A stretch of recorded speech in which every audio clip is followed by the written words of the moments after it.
मैं अपने बच्चे को ये नहीं कह सकती कि जाओ बेटा बस अपना पैशन फॉलो करो, क्या बिकॉज आई नो कि अगर वो आर्टिस्ट बनेगा तो उसको उस तरह हमारे मुल्क में आर्टिस्ट की वो कदर नहीं है। What do you think about addictions?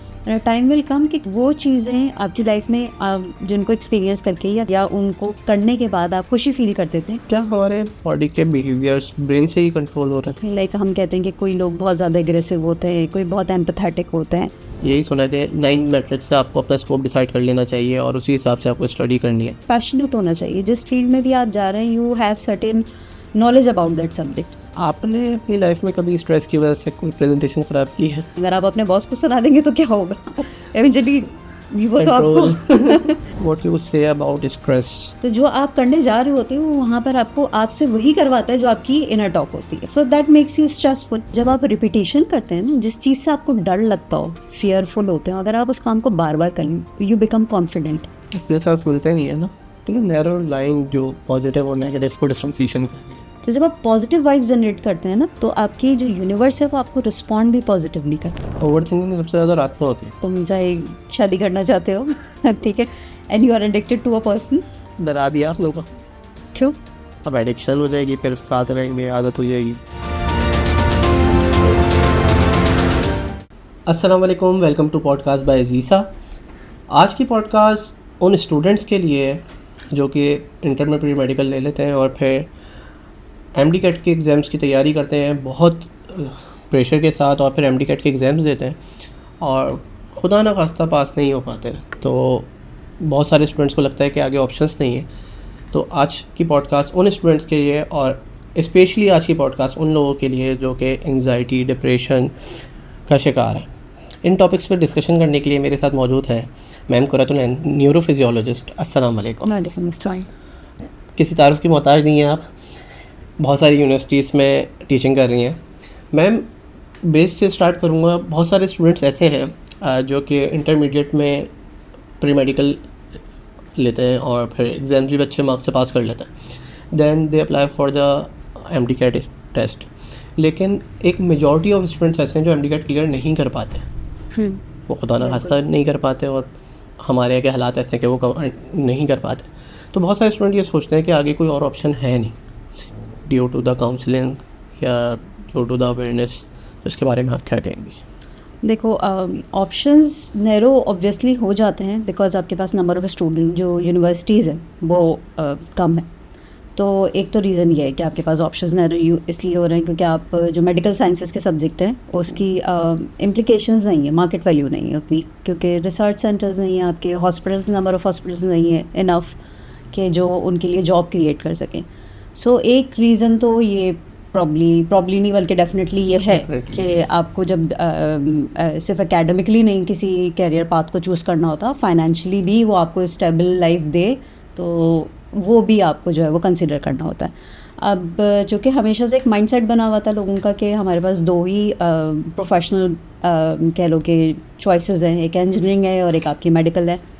सो जब आप मेडिकल यूनिवर्सिटी में नहीं एंटर हो पाते ड्यू टू एनी रीज़न, आपके मार्क्स नहीं थे या आपने एमडी कैट नहीं क्लियर किया, सो अब आपके पास रह के जो है वो खाली बेसिक साइंसेस के सब्जेक्ट्स रह जाते हैं if you want to pursue in the medical field. So ऐसा नहीं है कि हमारे पास उसकी जो है वो अपॉर्चुनिटीज़ नहीं है। इट्स जस्ट अबाउट लाइक पहले दिन ही बच्चा आके सबसे पहले ये पूछता है स्कोप क्या होगा, ठीक है। तो life is not like that कि वो आपको पहले दिन ही जो है वो डिसाइड करके दे दे कि आपने आखिरी दिन तक अपनी लाइफ में यही करते रहना है। तो you never get into any field with this mindset कि जो मैं कर रहा हूँ तो मुझे इसका जो एंड रिज़ल्ट है वो यही मिलेगा। Life is always changing. Similarly आपके करियर भी चेंज होता रहेगा। आप हमेशा ओपन रहें और जॉय फील करें जो भी आप कर रहे हैं, even you are studying, even you are doing any work, what ever you are doing in your life, always try to be positive and stay open for every kind of experience. एक student ने MD cat clear नहीं किया, right? Then तुम ये बार बार focus हो कि उसका MD cat clear नहीं हुआ। मेरा भी नहीं हुआ था। मेरा नहीं हुआ। So I'm doing a neurophysiology. So अब क्योंकि देखें मैंने खुद भी फिजियोलॉजी मास्टर्स किया और बहुत सारे स्टूडेंट जब आते हैं आपने अभी यही बताया कि फर्स्ट क्वेश्चन यही होता है स्कोप क्या। बिल्कुल। जितने भी कॉन्सल्टेशन अटेंड किए यही सुना है कि 9 मैट्रिक्स से आपको अपना स्कोप डिसाइड कर लेना चाहिए और उसी हिसाब से आपको स्टडी करनी है।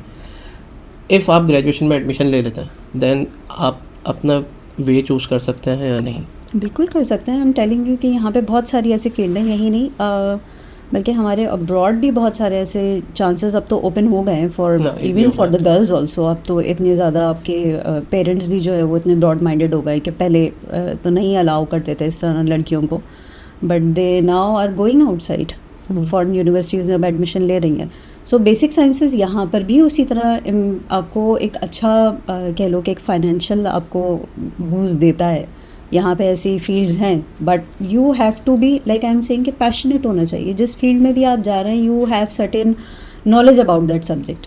तो जब तक आप अपने कॉन्सेप्ट क्लियर नहीं रखेंगे, जब तक आप नॉलेजेबल नहीं होंगे, क्योंकि 4 ईयर डिग्री प्रोग्राम में आप स्किल नहीं सीख रहे। सबसे पहले तो आप ये अपने माइंड में जो है वो सेट कर जरूरी लीजिए बात इसको, है। ठीक है, कि स्किल नहीं है, वो आपको स्किल नहीं सिखाएगा। स्किल आपने लेटर इम्प्रूव करना है, ठीक है। तो एक्सपीरियंस एक्सपीरियंस के साथ या आप बीच बीच में आप इंटर्नशिप्स करते रहिए, आप चेक करते रहिए डिफरेंट इंस्टीट्यूट्स को, रिसर्च सेंटर्स को, या इवन हॉस्पिटल्स में। उसमें आपको पता लगेगा कि आपका पैशन क्या है एक्चुअली करने का।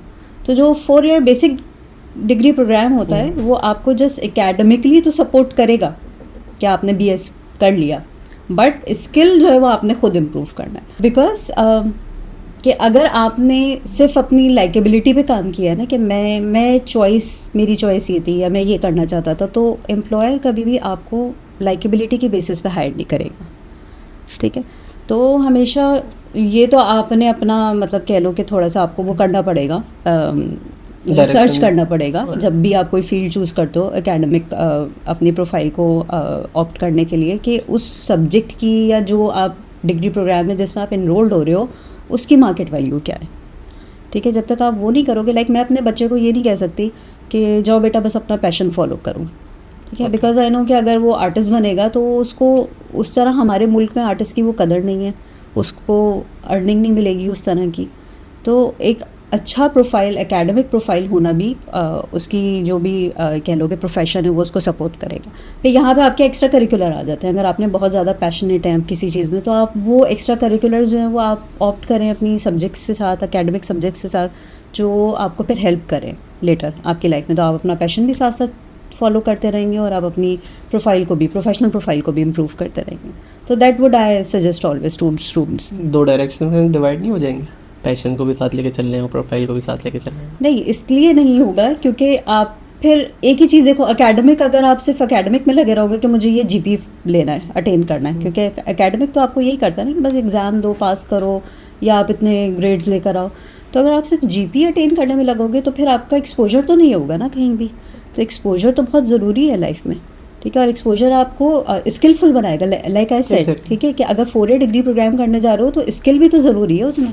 तो वो जब तक आप एक्सपोजर नहीं लोगे, और एक्सपोजर आपको एक्स्ट्रा करिकुलर से मिलता है, ठीक है। तो आप डिफरेंट जो सोसाइटीज़ होती हैं उनमें इनरोल्ड होइए साथ में। ये हर यूनिवर्सिटी ऑफर करती है, it's not about only the Karachi university, every university offers you different को करिकुलर एक्टिविटीज़। तो आप उनके जो सोसाइटी या उनकी जो एक्टिविटीज़ होती हैं उन प्रोग्राम्स में आप साथ साथ इनरोल रहिए, and you can like imagine कर सकते हैं ना आप दुनिया। तो आपकी लाइफ या आपकी दुनिया जो है वो तो इमेजिनेशन है ना, ओशन ऑफ Exactly। इमेजिनेशन है। तो उसमें आप अपनी जो फ्यूचर है उसको इमेजिन करेंगे ना।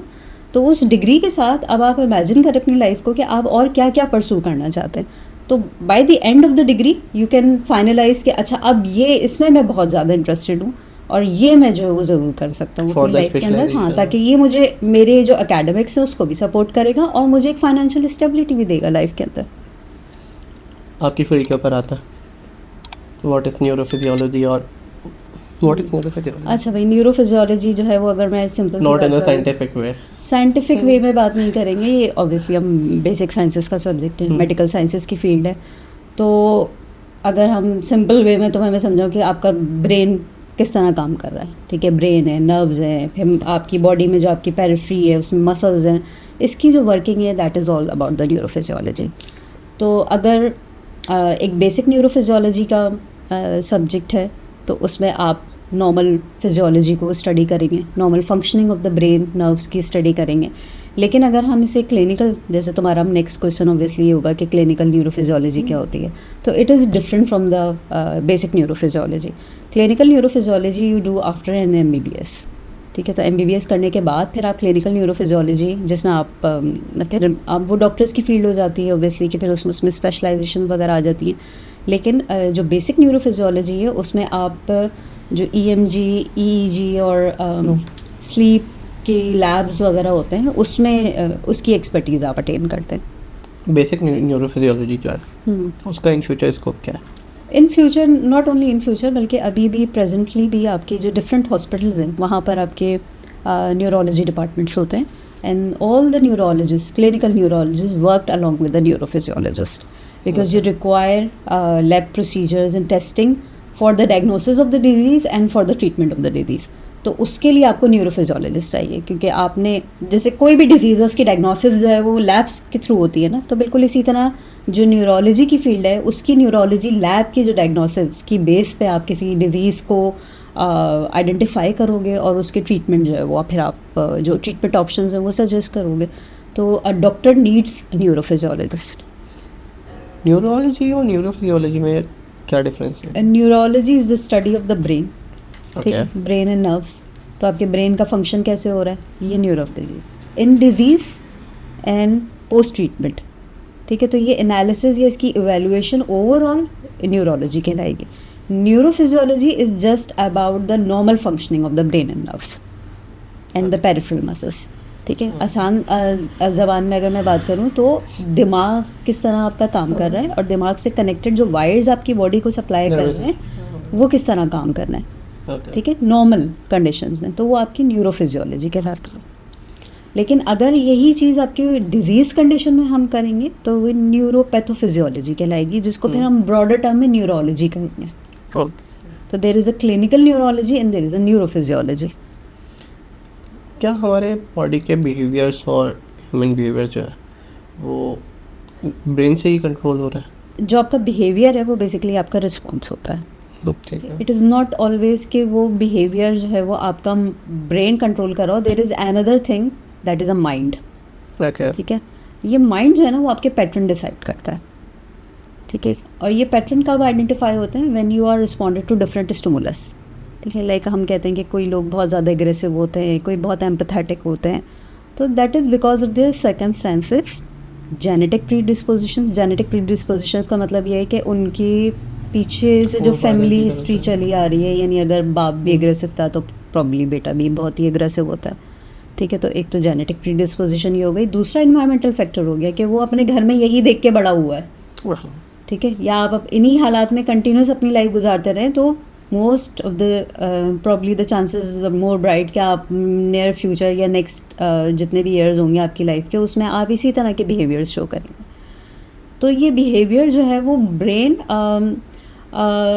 जो कि एक रिपीटेड पैटर्न जनरेट करता है. आपका ब्रेन रिपीटेड पैटर्न का मतलब ये है कि जिस सर्कमस्टांसेस में आप ज़िंदगी गुजारें तो आपका ब्रेन वो पैटर्न डेवलप कर लेता है. तो वही बिहेवियर आप जो है वो डिफरेंट सिचुएशंस में शो कर रहे होते हैं. क्यूरेबल है ये? मतलब बिहेवियर जेनेटिक्स क्या है? जेनेटिकली मतलब है कोई बंदा एग्रेसिव है तो बाद में उस चीज़ अच्छा, अगर ये आइडेंटिफाई हो जाए कि उसका एंगर जो है वो हर्ट कर रहा है उसको भी, और जो भी उसके लोग उसके साथ Surrounding में एसोसिएट लोग। कर रहे हैं, ठीक है, वो उनको हर्ट कर रहा है और वो आइडेंटिफाई कर लेता है कि ये मेरा बिहेवियर हार्मफुल है. दो एंगर जो है वो हार्मफुल ही होता है इन एवरी, क्योंकि आपका जो कह लो कि जो कॉन्शियस माइंड है, आप कॉन्शियसली तो अभी उसमें स्टेट में नहीं है ना कि आप एनालाइज कर सकें कि आप इस सिचुएशन को सही रिस्पॉन्ड कर भी रहे हैं या नहीं कर रहे, क्योंकि उसके कॉन्सिक्वेंसेज आपको बाद में भुगतने पड़ते हैं. एवरीवन नो के एंगर के कॉन्सिक्वेंसेज होते हैं. तो अगर आप उस तरह उसको एनालाइज नहीं कर रहे तो इसका मतलब है कि वो हार्म कर रहा है. ठीक है, आपकी सराउंडिंग में आपके जो भी लोग आपके साथ एसोसिएटेड हैं उनके साथ हार्म कर रहे हैं. तो अगर ये आप आइडेंटिफाई कर लेते हैं तो इट इज़ लाइक यू से क्यूरेबल तो नहीं है कि आप उसको चेंज कर सकते हैं. आप अपने इस पैटर्न को चेंज कर सकते हैं. How? By practicing, by repeating. कि अगर आपको ये पता हो तो you have to pause before any reaction. ठीक है, रिस्पॉन्स और रिएक्शन में फ़र्क होता है. रिएक्शन इमीडिएट है, ठीक है, जैसे ही आपको स्टिमुलस मिला, किसी ने आपको गुस्सा दिलाया और आप फ़ौरन एंगर हो गए, that is a reaction. Response क्या है? यू पॉज, कि आप थोड़ी देर रुक जाएंगे और सोचेंगे। अब आप प्री फ्रंटल कॉर्टेक्स यूज़ कर रहे हैं। पहले जो आपका रिएक्शन आ रहा था, that is from your amygdala, ये एक अलग ब्रेन सेंटर है। सब होते हैं, मैं ब्रेन को हमेशा 2 पार्ट्स में डिवाइड करती हूँ, that is the conscious mind and subconscious mind. ठीक है, subconscious mind is an animalistic brain. Animalistic brain का मतलब ये है कि आपके वो सारे बिहेवियर्स जो कि ऑटोमेटिक होते हैं, ये आपके सबकॉन्शियस माइंड से जनरेट हो रहे होते हैं। ठीक है, लेकिन जहाँ पर आप रेगुलेट करेंगे अपने आप को, रेगुलेट करने का मतलब ये है कि अब आप सोचेंगे थोड़ा सा कॉन्सिक्वेंसेस के बारे में, या फ्यूचर प्रेडिक्शन आप करेंगे, तो यहाँ आप अपना कॉन्शियस माइंड यूज़ करेंगे। ठीक है, तो अगर आप अपने आप को इतना अपनी जो थॉट प्रोसेस है उसको इतना आप स्केल कर लेते हो कि अब आप हर डिसीजन में या कोई भी सिचुएशन है उसमें थोड़ा रैशनल हो जाते हो अपने थॉट प्रोसेस के अंदर। ठीक है, कि ये मुझे सोच समझ के फैसला लेना है, या मुझे किसी ने कुछ कहा बुरा आके, तो इमीडिएट रिएक्शन तो यही होना चाहिए मेरा भी कि मैं भी उसको इक्वली या उससे ज़्यादा खरी खरी सुना दूँ।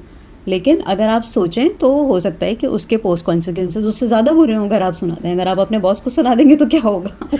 इवेंचुअली वो तो आपको ठीक है, नेक्स्ट जब वो बोले कि जी साहब खुदा हाफिज़, ठीक है, तो अब आपने यहाँ कॉन्सिक्वेंसेज के बारे में पहले सोचना है ना। हाँ, एग्जैक्टली। ठीक है, तो अब आप अपना कॉन्शियस माइंड यूज़ कर रहे हैं। तो जब आप अपना कॉन्शियस माइंड यूज़ करेंगे, अब ये तो पता है आपको कि आपने कहाँ यूज़ करना है। अगर यही सिचुएशन आप हर जगह अप्लाई करना शुरू कर दें कि अगर मैं हर किसी के साथ इसी तरह रहूं या हर सिचुएशन में मैं इसी तरह बिहेव करूं, तो aggressive behaviour can be controllable. What you say about stress? Stress आप क्या समझते हैं? What is when you feel stressed? कब आप स्ट्रेस फील करते हैं? मुझे आज पॉडकास्ट करनी थी, मैं पूरा दिन स्ट्रेस में था। अच्छा, नॉर्मली हम स्ट्रेस जब फील करते हैं जब हम आउटकम पे बहुत ज़्यादा फोकस होते हैं, गोल के ऊपर, कि हमें ये अचीव करना है। ठीक है, हाँ एग्जैक्टली यही है पॉइंट। ठीक है, तो हम स्ट्रेस फील कर रहे होते हैं, और आउटकम जो है वो आपके जो भी आपकी कह लो कि आपके बहुत सारे पर्सनालिटी ट्रेट्स हैं उसके ऊपर डिपेंड करता है। ठीक है, लाइक अगर मैं किसी स्टूडेंट को आज प्रेजेंटेशन देने को कह दूँ और वो ये अपना माइंड बना ले कि मैं कॉन्फिडेंट नहीं फील करता प्रेजेंटेशन देने में, एंड ही रिपीट्स और इनर टॉक उसकी यही है हर वक्त कि मैं कॉन्फिडेंट नहीं हूँ, मैं कॉन्फिडेंट नहीं हूँ, मैं प्रेजेंटेशन नहीं कर सकता, तो eventually at the day of the presentation he will perform at worst. हुआ है मेरे साथ, ऐसा होगा ना, क्योंकि अब आपने अपने बैक ऑफ माइंड में ये अपना नैरेटिव सेट कर लिया है कि you are bad at it. ठीक है, तो जब आप अपने नैरेटिव खुद ही अपने बारे में डिसाइड कर लेंगे तो माइंड ट्रिक्स यू, आपका ब्रेन आपको ट्रिक करता है, तो जो आप करने जा रहे होते हो वो वहाँ पर आपको आपसे वही करवाता है जो आपकी इनर टॉक होती है। अच्छा, so that makes you stressful. तो अब उस स्ट्रेस से निकलने का तरीका सिंपल ये है कि आप कॉन्फिडेंस को प्रैक्टिस करें। जब आप कॉन्फिडेंस को, you talk positive always about your self, I will do it, I can do, बस हो जाएगा, don't need to plan anything. ठीक है, जितना ज़्यादा हम प्लानिंग में पढ़ते हैं ना उतना ज़्यादा वो चीज़ हमें जो है ना वो बॉदर करती है, और हम थोड़ा उसके बारे में सोच ज़्यादा रहे होते हैं ना, तो वो स्ट्रेस क्रिएट करता है। तो ये स्ट्रेस जो है वो हम इसी तरह से मिनिमाइज़ कर सकते हैं कि हम ये सोचें कि ये हो जाएगा, इवेंचुअली ये हो जाएगा, और कुछ ना कुछ इसका रिजल्ट ज़रूर होगा, which is always good, take you at good. हो सकता है कि वो आपके प्रेडिक्टिव रिजल्ट के अकॉर्डिंग ना हो, but it will give you some result. So don't stress yourself. आपने अपनी लाइफ में कभी स्ट्रेस की वजह से कोई प्रेजेंटेशन ख़राब की है? नहीं, अल्हम्दुलिल्लाह ऐसा हमेशा पॉजिटिव। नहीं, स्टूडेंट लाइफ में भी कभी नहीं हुआ? नहीं, कभी नहीं हुआ। बस व्हाट यू से अबाउट देखो, आप किसी चीज़ को उसी वक्त प्रीच कर सकते हो ना जब आप खुद ऐसा करोगे। ठीक है, तो जब तक आप खुद अपनी लाइफ में उन चीज़ों को प्रैक्टिस नहीं करोगे तो you will always at the negative कह लो कि जो एंड है उस पर खड़े होगे ना फिर। तो मैं अगर कुछ किसी को बता रही हूँ आज, तो वो ऑब्वियसली मैंने कहीं ना कहीं उसको फॉलो किया होगा उस एडवाइस को। एग्जैक्टली। ठीक है, तो वो मुझ पर वर्क कर रही थी, so that's why I am telling you कि ये इसको इस तरह से अगर आप करेंगे, and even the science also backed it, कि अगर आप जो है वो अपने, क्योंकि देखो ब्रेन आपका जो है, मैं आपको बता रही हूँ, ट्रिक्स यू। ठीक है, तो जो एक टर्म होती है न्यूरोप्लास्टिसिटी, ठीक, न्यू पैटर्न्स और न्यू नेटवर्क फॉर्म करते हैं। Your brain has a ability to grow itself. ठीक है, तो आपका ब्रेन यूटिलाइज कर सकता है अपने डिफरेंट पार्ट्स को। तो जब आप रिपीटिशन करते हैं ना, जिस चीज़ से आपको डर लगता हो, फियरफुल होते हो, अगर आप उस काम को बार बार कर लें, ठीक है, यू बिकम कॉन्फिडेंट। ठीक है, एक बार करोगे गलत होगा, कोई बात नहीं, दूसरी बार करो उसे, तीसरी बार करो, एट द एंड जब उसे रिपीट करते रहोगे तो you will get the result, तो you become confident doing that task. इतने चांस मिलते नहीं है ना। मिल जाएंगे, ऐसा नहीं होता कि नहीं मिलते। लाइक आज आप यहाँ बैठ के पॉडकास्ट कर रहे हैं तो इसका मतलब है आपको चांसेस मिलते रहे ना, तो you are doing it right now, और आप इनवाइट कर रहे हैं लोगों को, और आपका चैनल जो है वो इसी तरह काम कर रहा है, तो that gives you a boost. Exactly. जब चांसेस नहीं मिलता तो जाहिर सी बात है shift into the over thinking. Chances नहीं मिलते और ओवर थिंकिंग, तो इसका मतलब है आपने अपने ऊपर खुद ही दरवाजे बंद कर लिए। अगर एक दरवाज़ा बंद हो रहा है तो there is another window also, तो always look for the window. अब मैंने गोल ही यही सेट किया था and then I fail in it. अब दरवाज़ा बंद हो गया तो now I go into the overthink, या anxiety, what you say about it. क्या देखो, ओवर थिंकिंग को हम अवॉइड नहीं कर सकते, ओवर थिंकिंग ही आपको अपने गोल की तरफ लेके जाते हुआ। लाइक आप कह रहे हो ना कि मेरा एक दरवाज़ा बंद हो गया, तो अब आप जब तक उसको प्रोसेस नहीं करोगे कि ये मैं यहाँ फेल हो रहा हूँ, ठीक है, तो आपका ब्रेन जब तक इस पूरी सिचुएशन को प्रोसेस नहीं करेगा तो आप फर्दर आउटकम की तरफ नहीं जा सकते। तो ओवर थिंकिंग या stress is not always bad for you, ठीक है, it leads you towards another path. तो स्ट्रेस इसलिए भी ज़रूरी है आपकी लाइफ में कि वो आपको हर वक्त आई मीन कि आपको हर वक्त एक उसमें रखता है कि आपने ये चीज़ करनी है या अचीव करना है। ओवर थिंकिंग सबसे ज़्यादा रात में होती है, टाइम जब होता है सोचने। बिल्कुल।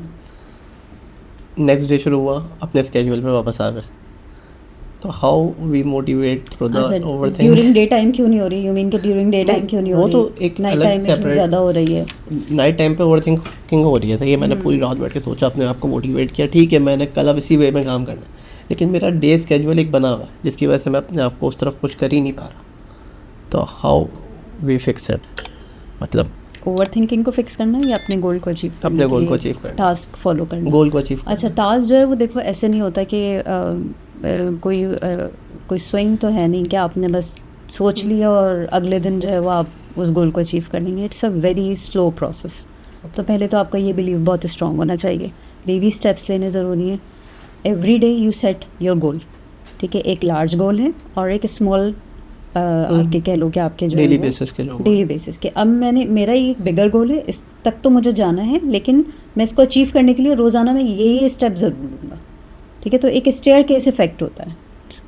अगर आपने अपने कोई फ्यूचर आपने अपना डिसाइड किया हुआ है कि मुझे इतने सालों में यहाँ पे पहुँचना है, तो इट्स नॉट नेसेसरी कि आप उतने सालों में वहाँ पहुँच जाएंगे, ठीक है। तो you have to work hard for it. तो उसके लिए मोस्ट ऑफ द टाइम लोग कहते हैं कि मोटिवेशन, अभी आपने भी कहा कि मोटिवेटेड नहीं फील कर रहा नेक्स्ट डे, क्योंकि मेरी इंगेजमेंट बहुत ज़्यादा थी, तो आप मोटिवेशन नहीं फील कर रहे। योर ब्रेन इज़ लाइक बहुत सारे जबल अप हुआ है चीज़ों के अंदर, बहुत सारे आपके प्रोकार्सिनेट भी आप कर रहे हैं। आपने दूसरी चीज़ें भी करनी है जो आपकी डेली लाइफ के लिए इम्पॉर्टेंट है। तो अब बेसिकली आपके ब्रेन में हो क्या रहा होता है, अगर मैं केमिकल जो उसकी वो सारी एक्सप्लेनेशन है, अगर मैं उसको एक्सप्लेन करूं, देखो डिफरेंट केमिकल्स हैं आपके ब्रेन में जो रिलीज़ हो रहे हैं, ठीक है, जो कि आपके जो ब्रेन टास्क है, जो एक्टिविटीज़ हैं उसको रेगुलेट करते हैं। तो द नंबर 1 इज़ एड्रेनलिन, ठीक है, then acetylcholine and then dopamine, ठीक है। आई थिंक तुम्हें आइडिया होगा। मुझे आइडिया है। एड्रेनलिन क्या करता है? मूड्स बनाता है। एड्रेनलिन बेसिकली आपके जो अटेंशन और फोकस है उसको जो है वो आपको अलर्ट करता है, ठीक है। यानी अगर आप कोई टास्क करने जा रहे हैं तो उस टास्क पे आपका अटेंशन या आपका फोकस रहे, तो उसके लिए आपको एड्रेनलिन चाहिए, ठीक है। अब ब्रेन में एसिटाइलकोलिन एक और न्यूरोट्रांसमीटर रिलीज़ हो रहा है, एक केमिकल और रिलीज़ हो रहा है। वो आपका जो एक डिफ्यूज़ पैटर्न है ना ब्रेन एक्टिविटी का, उसको नैरो कर देगा अगर एसिटाइलकोलिन रिलीज़ हो रहा होगा। नैरो करने का मतलब क्या है कि अब आप सिर्फ उसी फोकस को टारगेट कर रहे होंगे, ठीक है। लाइक अभी हम बैठ के ये पॉडकास्ट रिकॉर्ड कर रहे हैं, so we are not thinking about other things, ठीक है। तो आपका एड्रेनलिन तो आपको फोकस और अटेंटिव करा रहा था उस टास्क को कराने के लिए, लेकिन एसिटाइलकोलिन क्या करेगा? इट नैरोज योर शिफ्ट, ठीक है, वो उसको और शार्पन करेगा। और डोपामिन क्या करेगा, when you get the outcome, तो वो आपको एक रिवॉर्ड देता है, इट इज़ अ रिवॉर्ड, तो आपको रिवॉर्ड फील होता है उससे।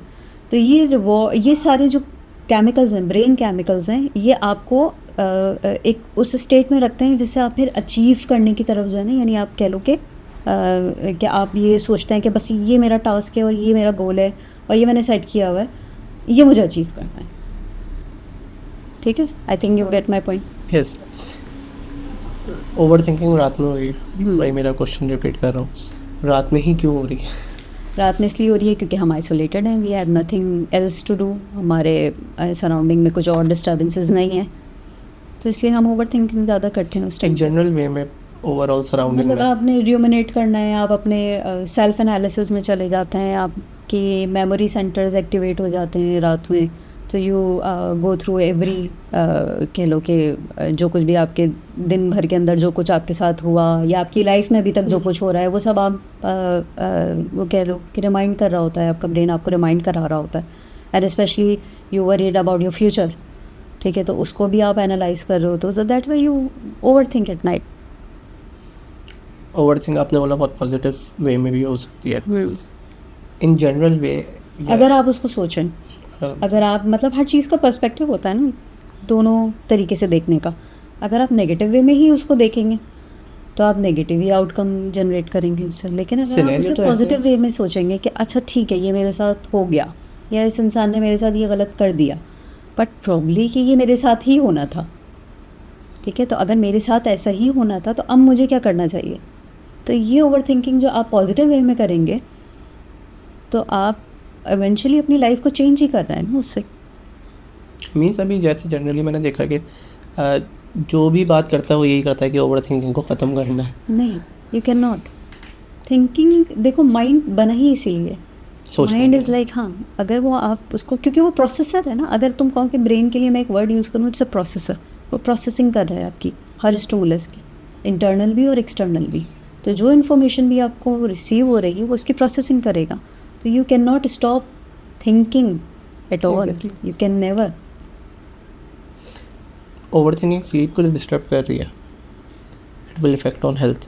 एक्चुअली जो लैक ऑफ स्लीप है वो आपकी, मैं ये समझती हूँ कि जो बैड ओवर थिंकिंग या नेगेटिव थिंकिंग है वो कॉज कर रही है bad sleep habits. Bad sleep habits का मतलब ये है कि आपका एक रूटीन नहीं है सोने का। देयर इज़ अ रिसर्च इस के 3 to 4 आवर्स स्लीप, यानी लेस स्लीपर्स भी हैं जो कि अच्छा परफॉर्म करते हैं, तो 3 to 4 आवर्स स्लीप भी इनफ होती है, डिपेंडिंग कि आपकी अपनी मेटाबॉलिक एक्टिविटीज़ बॉडीज़ की कैसी हैं।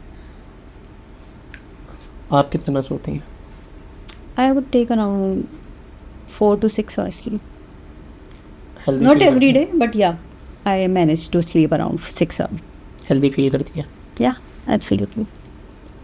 Well, I said ना कि वो मेटाबॉलिक आपकी रिक्वायरमेंट क्या है बॉडी की, अगर मेटाबॉलिक रिक्वायरमेंट मीट कर रही हैं आपके स्लीप के, क्योंकि ये तो एक कट ऑफ वैल्यू मैंने बताई ना, जनरली वर्ल्ड वाइड पॉपुलेशन के लिए जो सजेस्टेड आपके मेडिकल साइंसेज या रिसर्चर्स ने जो सपोर्ट किया है आइडिया ड्यूरेशन ऑफ स्लीप, वो यही है। बट अगर आप परफॉर्म अच्छा कर रहे हैं, आप अपने डेली टास्क अच्छे कर लेते हैं, इतनी स्लीप लेके, लेस स्लीपर हैं आप लेकिन इतनी स्लीप लेकर आप कर लेते हैं अपनी, और आपके मतलब आपको कोई स्ट्रेस फील नहीं होता डूइंग एनी एक्टिविटी, तो भाई you are doing well. What you say about anxiety?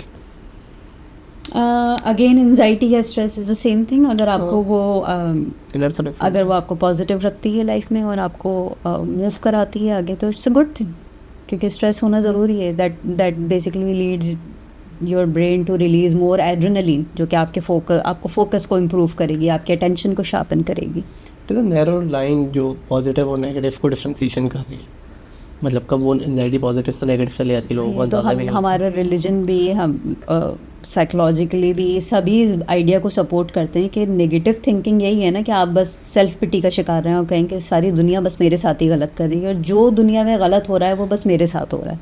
ऐसा नहीं है, ठीक है। तो अगर हर चीज़ नेगेटिव आप आस्पेक्ट में सोचना शुरू हो जाएंगे, आप कहेंगे कि जो कुछ भी मेरे साथ गलत हुआ वो दूसरों का ही कसूर था और ये मेरे ही साथ हो रहा है, तो that would obviously lead to a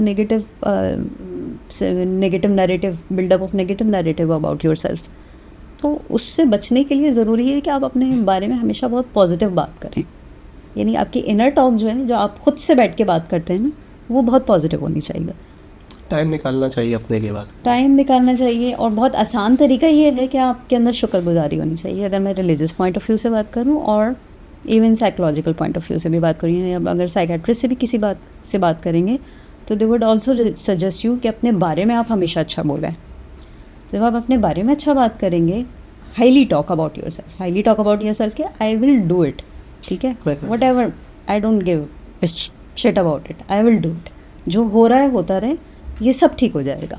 and eventually, क्योंकि अगर मेटाफिजिकल लेवल पे देखो, it is also a related field to the neuroscience, क्योंकि आपकी जो बॉडी है, it is just not a physical body, it is energy, energy create हो रही है, देयर इज़ अ फ्रिक्वेंसीज, तो आपकी थॉट भी फ्रिक्वेंसीज है।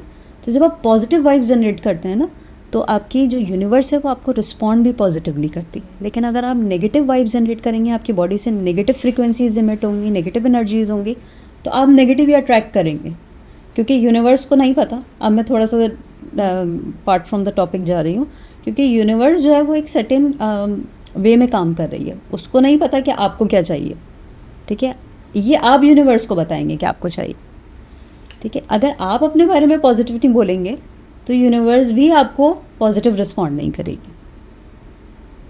ये एक बहुत ही इम्पोर्टेंट, ये क्वांटम फिजिक्स का बहुत इंपॉर्टेंट रूल है। ये ओवर कॉन्फिडेंस की तरफ नहीं चला जाएगा? ये तो अच्छी बात है अगर आप ओवर कॉन्फिडेंट है, इट इज सरप्राइज। मतलब आप किसी को हर्ट तो नहीं कर रहे ना अपनी ओवर कॉन्फिडेंस से। अगर आप किसी को हर्ट नहीं कर रहे, आप किसी के रास्ते में नहीं आ रहे, तो over confidence is good for you. Over confidence अच्छी चीज़ है। I think it is. This is surprise for me. हाँ, like most of the people frowned upon it, क्यों, ये तो बहुत ही कॉन्फिडेंट ओवर हो जाता है, ये तो बिल्कुल ही। बट देखो, what I suggest even to my kids also, कि जब आप बात करें ना, तो ट्राई टू स्पीक मोर। देखिए, अगर आपने कहीं 20% बात करनी है ना, आप 80% बात करें। तो जब आप अपना कॉन्फिडेंस शो करते हैं ना, दैट बेसिकली आप इंटिमिडेट कर रहे होते हैं अपने सामने अपने क्राउड को। जब आप इंटिमिडेट करते हैं तो दे विल लिसन यू। अब चाहे उसमें आप उल्टी सीधी बात भी कर रहे हैं, यानी आधी बात आप गलत भी कर रहे होंगे, but they would listen you. तो जब आप अपना इम्पैक्ट देते हैं, तो that's how you basically grab their mind, ठीक है। जब आप अपना इम्पैक्ट जनरेट करेंगे तो उससे आपकी पर्सनैलिटी बिल्ड होगी, और वो पर्सनैलिटी जब तक आपकी वाइब्स नहीं प्रोड्यूस होती, आपकी पॉजिटिव वाइब्स नहीं जनरेट होती, तो आप अपनी जगह नहीं बना सकते वहाँ पे। तो एक गोल अचीव करने का रास्ता ये भी है कि आप अपने बारे में अच्छा बोलें और थोड़ा सा ओवर कॉन्फिडेंस शो करें थ्रू योर स्पीकिंग। नाइस। ये मेरे लिए सरप्राइजिंग था, लेकिन काफ़ी अच्छा पॉइंट मिला मुझे। What you think about addictions? अच्छा, एडिक्शन, एक तो वर्स्ट फॉर्म ऑफ एडिक्शन तो आपकी ड्रग यूज़ होती है, दूसरी what minor about general addiction. Addiction? General minor addiction like addiction तो नहीं होगी, it's like a compulsive behaviour है व्हाट से, जो कि हम रिपीटेडली शो करते हैं किसी चीज़ के पीछे, किसी पर्सन के पीछे, किसी मतलब नॉर्मली तो हम ये इसी तरह एक्सप्रेस करेंगे ना, ऐसा कंपल्शन, मतलब आपने ये करना ही करना है, यू हैव वांट्स और you have needs for that. तो ये जो सीकिंग बिहेवियर होता है ना, तो आपके ब्रेन के अंदर बेसिकली एक रिवॉर्ड सेंटर होता है जो कि डोपामीन रिलीज करता है। एंड जनरली स्पीकिंग तो डोपामीन को प्लेजर सीकिंग हार्मोन कहा जाता है, ठीक है। But it's not just a pleasure seeking hormone, ये आपको अटेंटिव करता है, it develop a wanting behavior, it develops a seeking behaviors, ठीक है। तो ये रिवॉर्ड सेंटर, जब आप किसी एडिक्शन का शिकार होते हैं तो बेसिकली आपके ये रिवॉर्ड सेंटर सुपर सेंसिटिव हो जाते हैं या हाईली एक्टिवेट हो जाते हैं, तो more and more dopamine will release. तो जितना ज़्यादा आपका ब्रेन डोपामीन को रिस्पॉन्ड करेगा, उतनी ही ज़्यादा आप एडिक्टिव फील करेंगे। अभी तक और ये जो डोपामीन हिट होता है वो आपको eight the and pleasure feeling देता है, ठीक है। तो यू वांट मोर स्टिमुलस, कि अब मुझे और चाहिए उसके लिए ताकि मैं अच्छा फील करूं। तो जब मैं अच्छा फील करूंगा तो मुझे वो स्टिमुल, यानी आपका जो लेटेंसी टाइम है वो रिड्यूस होता जाएगा। एंड टाइम विल कम कि वो चीज़ें आपकी लाइफ में आप जिनको एक्सपीरियंस करके या उनको करने के बाद आप खुशी फील करते थे, फिर वो आप नहीं फील करते, रेगुलर रूटीन का हाँ वो रूटीन हो जाती है, क्योंकि अब फिर आपका ब्रेन जो है वो उस तरह डोपामीन को रिस्पॉन्ड नहीं कर रहा है ना, आपके रिसेप्टर्स जो हैं वो डिसेंसिटाइज हो गए, क्योंकि इतना ज़्यादा आप प्लेजर सीकिंग में इन्वॉल्व थे, एडिक्टिव हुए हुए थे, कि अब वो जो डोपामीन रिलीज हो रहा है उसके लिए वो स्टिमुलस इनफ नहीं है। Even you are doing the same thing जो जिससे आपको करके खुशी मिल पहले रही भी खुशी थी, मिलती बट अब थी। डिसेंसिटाइजेशन हो गई है। तो इसलिए केमिकल बैलेंस होना बहुत ज़रूरी है। लाइक आई सेड कि सिर्फ एक केमिकल नहीं है, लेकिन हम क्या होता है जब हम किसी एडिक्टिव बिहेवियर में इन्वॉल्व हो जाते हैं, किसी भी एक एडिक्टिव एक्टिविटी में, तो हमारा ब्रेन सिर्फ एक ही केमिकल को रिस्पॉन्ड कर रहा होता है, ठीक है, तो वो डिसेंसिटाइजेशन कॉज करता है, and then it will feel a loss at the end, कि अब आपको वो फीलिंग नहीं आ रही जो आपको पहले आ रही थी। व्हाट यू थिंक है एडिक्शन सबसे ज़्यादा खतरनाक एडिक्शन किस चीज़, ड्रग एडिक्शन है? ड्रग सब्सटेंस अब्यूज़ जो भी है वो ऑब्वियसली है, अल्कोहल कंजप्शन है, या बहुत सारी डिफरेंट फॉर्म्स हो गई हैं ड्रग अब्यूज़ की। ड्रग तो तो इट वुड लीड, मतलब आपको स्पेशली जो यंग एज होती है उसमें बच्चे को अंदाज़ा नहीं होता कि उसने कितना करना है, it involve, the person is involving in it. करना है या नहीं करना है? पहले तो करना नहीं है, ओके। ठीक है, उसके लिए आपकी फैमिली का रोल बहुत ज़्यादा इंपॉर्टेंट है, आपके फ्रेंड सर्कल का रोल बहुत ज़्यादा इंपॉर्टेंट है, और आपको खुद इस बात की अवेयरनेस होनी चाहिए। सेल्फ अवेयरनेस बहुत ज़रूरी है हर चीज़ के लिए, ठीक है। तो अब आपको ये अवेयरनेस है, आपकी फैमिली वैल्यूज़ बहुत स्ट्रॉन्ग है, रिलीजन भी सपोर्ट नहीं करता है, एवरीबडी नोस, ठीक है। तो अगर आप इतना ज़्यादा अपने आप को रिस्ट्रिक्ट करते हैं, रिस्ट्रिक्शन बहुत इंपॉर्टेंट है, ठीक है। अगर वो है सब कुछ और still you are doing it, तो कॉन्सिक्वेंसेस तो फिर उस पर आपको फेस करने पड़ेगी। What about scientifically mental health पर असर करता है? ऑब्वियसली करता है, क्योंकि आपके लाइक आई सेड बिफोर कि आपका एक कॉन्शियस ब्रेन है, और ये कॉन्शियस ब्रेन आपको अलर्ट करता है, रैशनल थिंकिंग कराता है, लॉजिकल रीजनिंग, ये सब आपकी जो है वो उस कॉन्शियस ब्रेन के थ्रू हो रही होती है। But if you are involve in such activities, addictive behaviours also and in the drug abuse, ये आपके इस कॉन्शियस ब्रेन की जो एक्टिविटीज़ हैं उनको डाउन रेगुलेट कर देता है। तो जब डाउन रेगुलेशन होगी, मतलब उसकी जो एक्टिविटीज़ हैं वो सप्रेस होना शुरू हो जाती हैं, अंडर एक्टिविटी में चला जाता है। तो जब वो डाउन रेगुलेट करेगा तो आपकी ये जो सारे प्रोसेस हैं ना, जो आपकी ह्यूमन आपको इंसान बना रहे हैं, ये आपके सप्रेस हो जाएंगे। यानी अब आप लॉजिकल नहीं रहेंगे, आप डिसीजन नहीं कर सकेंगे, आपका मेंटल स्टेट नॉर्मल नहीं होगा, यू ऑलवेज फील कन्फ्यूज्ड। तो ये डिटोरिएट करता है आपके ब्रेन हेल्थ में, एंड इवेंचुअली सिर्फ ब्रेन हेल्थ नहीं, फिर आपकी फिजिकल हेल्थ भी इफेक्ट होती है उससे। बहुत सारे लोग मतलब जो एक एडिक्टिव होते हैं, मतलब लाइक सिगरेट की बात कर लेते हैं, सिंपल नहीं, बहुत टाइम से पीते हुए आ रहे हैं, चेन स्मोकर्स हैं, और जो वो फिर उनका ना ये सिनेरियो होता है कि अगर मैंने छोड़ी तो मैं ख़त्म। और ऐसा हुआ भी है, बहुत सारे लोग को देखा भी है, मतलब जिन्होंने छोड़ी। तो इसका क्या इफ़ेक्ट हो सकता है, किस वजह से हो सकती है कि उनके छोड़ने के बाद उनकी डेथ हो गई, या दिस इज आई थिंक अजप्शन? अब तो ये रिसर्च इसको बहुत सपोर्ट करती है कि आपकी जो लंग हेल्थ है वो उससे बहुत सिवियरली इफेक्ट हो रही है। तो इट्स नॉट बिकॉज कि वो छोड़ रहे हैं तो वो जो है वो उनको उसकी वजह से डेथ कॉज हो रही है, इट्स बिकॉज कि ऑलरेडी उनका डैमेज इतना हो चुका था कि अब अगर वो उसको छोड़ते भी हैं तो आई डोंट थिंक सो कि उसके छोड़ने से उनका कोई बुरा effect this is only the अजप्शन।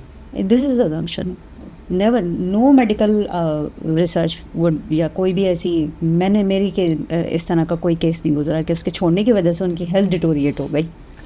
अभी तक हम जो शुरू से बात करते हुए बहुत सारी चीज़ें ऐसी थी जिनको जनरली बेसिस पे नेगेटिव लिया जाता है, और आपने उसको बोला कि नहीं ये बहुत पॉजिटिव, लाइक ओवर थिंक हो गई, एंजाइटी हो गई, स्ट्रेस को भी आपने बोला कि बहुत पॉजिटिव है, क्योंकि वो आपको आउटकम के करीब कर रहा है ना अपने, इसलिए वो पॉजिटिव है। लाइक मेरी अप्रोच और जो मेडिकल साइंसेस की जो अप्रोच है, जो न्यूरो साइंसेस की अप्रोच है, वो यही है।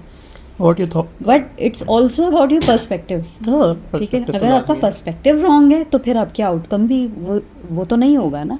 अगर आप पर्सपेक्टिव ये सोच के बना के बैठे हुए हैं कि नहीं ये तो होना ही गलत है, मैं कुछ भी कर लूँ ये गलत होना है, तो फिर तो आपको आउटकम भी गलत ही मिलेगा उसका। व्हाट यू थिंक एडिक्शन किसी वे में पॉजिटिव हो सकती है? सीकिंग बिहेवियर है, ठीक है। अब अगर आप सीकिंग करना, अब अगर मैं थोड़ा फ़नी वे में बात करूँ, अब तुम चाहे शादी करना चाहते हो ठीक है, and you are addicted to a person, ठीक है, तो अब ये सीकिंग बिहेवियर तो है ना, you want that person in your life, so obviously ये इस टाइप की एडिक्शन तो फिर वो आपको आपके जो गोल है उसके करीब कर देगी ना। डरा दिया आपने को। क्यों? अब एडिक्शन हो जाएगी, फिर साथ रहेंगे, आदत हो जाएगी, फिर वो डोपामिन रिलीज नहीं होगा, तो अब फॉर्म चेंज हो जाती है ना फिर आपके रिलेशनशिप की। इट्स नॉट ऑलवेज कि हाँ आप हमेशा एक्साइटमेंट फील करते हैं, अब आपकी फॉर्म चेंज हो गई उस कनेक्शन की। अर्ली रिलेशनशिप्स में, लाइक जिसको हम रोमांटिक लव कहते हैं, ठीक है, उसमें आपको ये अट्रैक्शन और वांटिंग होना ज़रूरी है, ठीक है। बट लेटर जैसे जैसे आप ग्रो करते हैं किसी भी रिलेशन या कनेक्शन के अंदर, even with the boss also, ये तो एक हम दूसरे सिनेरियो की बात कर रहे हैं, इवन योर कंपनी, जब आप प्रोफेशनली एक अच्छी पोजीशन एक्वायर कर लेते हैं तो वहाँ पर भी अब आपका जो स्टेट है वो चेंज होता चला जाता है, आप ग्रो करते हैं उस फील्ड में। सिमिलरली आप अपनी लाइफ में भी ग्रो कर रहे होते हैं as you age in your relationships and connections and friendships, क्योंकि अब जो न्यूरल पाथवेज हैं आपके ब्रेन के अंदर वो चेंज हो रहे हैं, वो स्ट्रॉन्गर हो रहे हैं, ठीक है। तो अब वो जो सीकिंग बिहेवियर था अर्ली एज के अंदर, अर्ली स्टेज में, now it becomes more stronger. अब आप उसमें कमिटमेंट ऐड कर लेते हैं, अब आप उसमें आपका ब्रेन जो है वो आपको उस रिलेशन के लिए कमिटेड करता है, ठीक है। You feel secure in it, तो अब आप ग्रो करेंगे लाइफ के अंदर। What you think, human addiction ज़्यादा खतरनाक है ड्रग एडिक्शन? ड्रग एडिक्शन तो डिटोरिएबल है ऑब्वियसली आपकी मेंटल हेल्थ और फिजिकल हेल्थ के लिए। ह्यूमन कनेक्शन अगर सेफ एंड सिक्योर है, it is very good for both your mental health and physical health. ठीक, मतलब सिंपल वर्ड में अगर मैं कहूँ तो ड्रग एडिक्शन तो एक अब्यूजिव एडिक्शन है ना, वो तो आपको आपके सब कुछ ही डैमेज कर रही है, हर चीज़ तबाह और बर्बाद कर रही फिजिकली है, भी कर रही है। ठीक है। अच्छा, ह्यूमन एडिक्शन को तुमने यहाँ क्यों कंपेयर किया है? आई थॉट के जब आप ब्रेकअप की बात करते हैं, ठीक है, लॉस, ह्यूमन आपसे कोई रिलेशनशिप था और वो लॉस हो गया, नाउ यू फील हर्ट, ठीक है, क्योंकि आपके ब्रेन के अंदर वो जो अगेन रिवॉर्ड सेंटर की बात हमने की इनिशियली कि डोपामिन रिलीज हो रहा था, when you get the message, when you get the notification और the call, you feel happy, ठीक है, वो डोपामिन हिट था। Now if you have a breakup, you are facing a breakup और गोइंग थ्रू अ ब्रेकअप और now the person is no longer here, तो अब वो पैटर्न आपके ब्रेन में या न्यूरल नेटवर्क तो प्रेजेंट है ना, but the stimulus is not there, जहाँ से आपको मैसेज आ रहा था या जहाँ से आपको कॉल आ रही थी, इट इज़ नॉट देयर।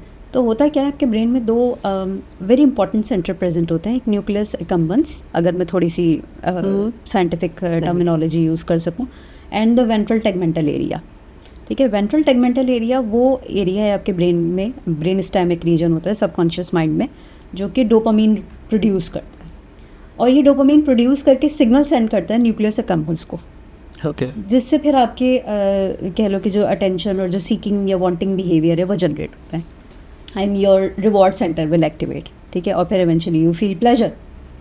अच्छा, अब ये एक पाथवे ऑलरेडी सेट हुआ है, यू गेट द नोटिफिकेशन और यू सी द पर्सन, और ये न्यूरल नेटवर्क आपका बनाता है कि जब भी आपने ये एक्टिविटी की और you get in touch with that person, तो आपके डोपामीन रिलीज़ किया, वेंट्रल टेगमेंटल एरिया ने न्यूक्लियस एकम्बेंस को सिग्नल सेंड किया, and your reward centre will activate, ठीक है। और फिर आपने फाइनली डिसाइड किया, your prefrontal cortex is also there, जो कि डिसीजन मेकिंग में आपको हेल्प कर रहा है। डिसीजन क्या है आपका, कि ये इंसान अगर मेरी ज़िंदगी में है तो आई फील हैप्पी, ठीक है। अब now the person has remove from your life, ठीक है। अब जब पर्सन रिमूव हो गया, ब्रेकअप हो गया, नाउ यू आर हर्टिंग, तो अब वो पाथवे तो नहीं एकदम से ख़त्म हो जाएगा ना, pathway is there, so dopamine जो रिवॉर्ड सेंटर है वो एक्टिवेट नहीं करेगा, बल्कि अब आपका एक और एरिया यहाँ पर जो है वो एक्टिवेट हो जाता है, जिसको हम कहते हैं सिंगुलेट गायरस। ये एक लिम्बिक सिस्टम में आपका छोटा सा ब्रेन का एक पार्ट है, इमोशनल ब्रेन कहलाता है ये, जो कि आपके फियर और पेन सेंटर्स को एक्टिवेट कर देता है, ठीक है। तो अब आपका जो डोपामीन रिवॉर्ड सेंटर एक्टिवेट हो रहा था, तो स्टिमुलस जो कि यहाँ पे नहीं है, तो वो डोपामीन हिट नहीं मिलेगा, न्यूरल पाथवे क्या करेगा, इस एरिया को यानी सिंगुलेट एंटीरियर सिंगुलेट गायरस को स्टिमुलेट करता है या इसको एक्टिवेट करता है, जिसकी वजह से आपको वही पेन फील होता है या हार्ट ब्रेक फील होता है जो कि आपको फिजिकल इंजरी में फील हो रहा होता है। तो that's because of the activation of that area in your brain. क्या प्रैक्टिस होनी चाहिए इस सिनेरियो से निकलने के लिए? New connections, new activities, new experiences, find new habits, क्योंकि आई थिंक सभी ने एक्सपीरियंस किया है, नहीं किया तो करेंगे, तो ये चीज़ें आपको हेल्प करती है if neuroscience help you there, ठीक है। अगर आपको अंडरस्टैंडिंग होगी अपने ब्रेन की, तो आप और इवन दूसरे सामने वाले की भी, तो आपको अपने उस एनवायरनमेंट या उस सर्कमस्टेंस के अंदर किस तरह बिहेव करना है या अपने जो डिफरेंट सिचुएशंस हैं उनमें आपने कैसे रिस्पॉन्स करना है, ये आपको वो ज़्यादा हेल्प करेगा। तो इस टॉपिक की जो ब्यूटी है ना, वो मैं यही कहती हूँ कि अंडरस्टैंडिंग होना बहुत ज़रूरी है। ये आपको सेल्फ अवेयरनेस की तरफ लेके जाती है ताकि आप लाइफ में थोड़ा बेटर परफॉर्म कर सकें। साइंटिफिकली मेंटल हेल्थ अगर आपकी डिस्टर्ब हो रही है तो उसको कैसे क्योर करें या उसको कैसे बचाएं डिस्टर्ब होने से? अगर तो आप बहुत ज़्यादा विलिंग हैं तो आपको सेल्फ अवेयर होना पड़ेगा कि अगर आपके लिए कोई चीज़ हार्मफुल है तो यू शुड नो कि इस चीज़ को मैं कैसे अवॉइड कर सकता हूँ। ठीक है, उसके लिए डिफरेंट प्रैक्टिसेस हैं। You can get the support, the first support you can get from your family, then your friends, and eventually to the psychotherapist or psychologist जिसको आप रीच आउट कर सकें, because they know the ways जो कि आपको help करेंगे आपकी उस जो मेंटल स्टेट जिसमें आप जिससे आप निकल नहीं पा रहे हैं और जो आपकी नॉर्मल लाइफ को इफ़ेक्ट कर रहा है। तो ये सारे सपोर्ट सिस्टम आपकी लाइफ में होना ज़रूरी है ताकि आप इनको जब प्रैक्टिस करें। और पर्सनली या पर्सनल लेवल पे आप क्या कर सकते हैं, उसके लिए आप बहुत सारी डिफरेंट हैबिट्स हैं जिनको आप अपनी कह लो कि पैशन या अपनी चॉइस के मुताबिक आप उन्हें ऑप्ट कर सकते हैं कि आप किस चीज़ को करते हुए जो है वो ज़्यादा अच्छा फील करते हैं। Number 1 is the exercise which is very common. ठीक है, आप बहुत आसानी से इसको कर सकते हैं। तो एक रेगुलर रूटीन पे अगर आप एक्सरसाइज करें, if you are more interested तो आप मेडिटेट कर सकते हैं। यानी आप अपने लिए थोड़ा सा टाइम निकालें, अलोन टाइम, जिसमें आप सेल्फ टॉक करें और एनालाइज करें अपनी लाइफ को। उसमें आप एनालाइज सिर्फ दूसरों की गलतियां ना करें, क्योंकि हम गलत यही कर रहे होते हैं कि हम दूसरों के बारे में ज़्यादा सोच रहे होते हैं कि उसने हमारे साथ ये किया, उसने हमारे साथ ये किया। आप एनालाइज अपने आप पे भी करें। सेल्फ एनालिसिस भी इम्पॉर्टेंट है कि हो सकता है कि उस सिचुएशन में मैंने भी कुछ गलत किया हो। तो ज़रूरी नहीं है कि ये इंसान या ये जो चीज़ थी वो मुझसे इसलिए दूर हो गई कि वो गलत था, प्रॉब्ली कि मैं भी गलत हो सकता हूँ। ठीक है, तो it will help you to get out of that mental state जिसमें आप अपने आप को लूपिंग में फंस गए ना, कि आप एक ही चीज़ को बार बार सोचे जा रहे हैं, बार बार ओवर थिंक कर रहे हैं। तो that would help you. If decision making की बात आए, व्हाट यू सजेस्ट, आप ब्रेन को ज़्यादा कंसीडर करती हैं हार्ट को? न्यूरो साइंटिफिकली तो हार्ट का कोई रोल नहीं है डिसीजन मेकिंग में, because heart is a pumping machine only. वो आपके बॉडी को ब्लड सप्लाई कर रहा है। इमोशंस को क्रिएट कर रहा है। It is more related to emotions और feelings, not the emotions, feelings. ठीक है, फीलिंग्स आप कह लो कि आप हार्ट से रिलेट करते हो। Decision making, intentional decision making, logical और रीजनिंग यानी जजमेंट की जो हम बात करते हैं वो आपके ब्रेन से आ रही है। बट फीलिंग्स या इमोशंस रिलेट करते हैं। ठीक है, आप अपनी फीलिंग्स या इमोशंस के अगेंस्ट तो नहीं जा सकते ना, लेकिन आप कब अगेंस्ट जाएंगे? When you have a clear awareness of the कह लो कि कॉन्सिक्वेंसेस, कि अगर मैं ये डिसीजन लेता हूँ अपनी फीलिंग की बेस पे अलोन, तो क्या इसके कॉन्सिक्वेंसेस जो हैं वो पॉजिटिव ही होंगे, या जो मेरे अराउंड जो मेरे लोग हैं या मैं हूँ, क्या ये मुझको उसी तरह इफ़ेक्ट करेंगे जैसे करने चाहिए? तो इसलिए आपके डिसीजन मेकिंग जो है वो दोनों को इन्वॉल्व करती है, आपकी फीलिंग्स को भी और आपके ब्रेन को भी। बट अगर हम लॉजिकल डिसीजन मेकिंग की बात करें तो brain is basically playing a main role. आपका ऑप्शन क्या होता है? दोनों, I take both. What do you think about sleep paralysis? Sleep paralysis is basically inability of the body to move. ठीक है, यानी आप एक स्टेट में आपके मसल जो है वो मूवमेंट नहीं कर रहा, तो ये पैरालिसिस कहलाती है। What is the impact of brain on it? हाँ, अब स्लीप पैरालिसिस क्या है कि ड्यूरिंग स्लीप, अब आप ड्यूरिंग स्लीप तो आपकी बॉडी वैसे भी नहीं मूव करती है ना, बट यू आर ड्रीमिंग। ठीक है, there are 2 different stages of sleep, एक रैम स्लीप है और एक नॉन रैम स्लीप है। रैम स्लीप में आपकी ड्रीमिंग होती है और इसमें आपका अवेकन स्टेट जो है ना वो बिल्कुल रिड्यूस हो जाता है, यानी आपके मसल बिल्कुल रिलैक्सड होते हैं।